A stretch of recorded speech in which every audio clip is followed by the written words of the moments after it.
Siz buni bilarmidingiz? Hindiston futbol terma jamoasi o'z vaqtida jahon chempionatiga yo'llanmani qo'lga kirita olgan.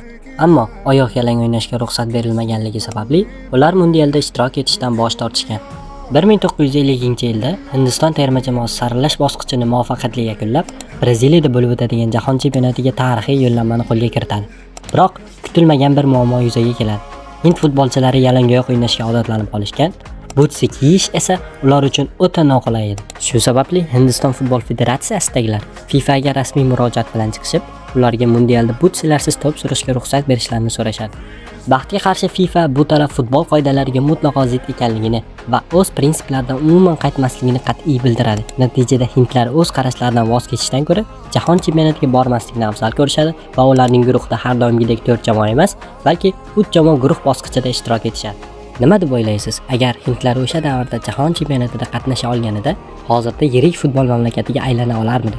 Fikringizni izohlarda yozib qoldiring. Agar sizga yana shunday futbol faktlari qiziq bo'lsa, bizning yana Golmi kanalimizga kuzatib boring va futbol yangiliklaridan boxabar bo'lish uchun Telegram kanalimizga ham obuna bo'lishni unutmang.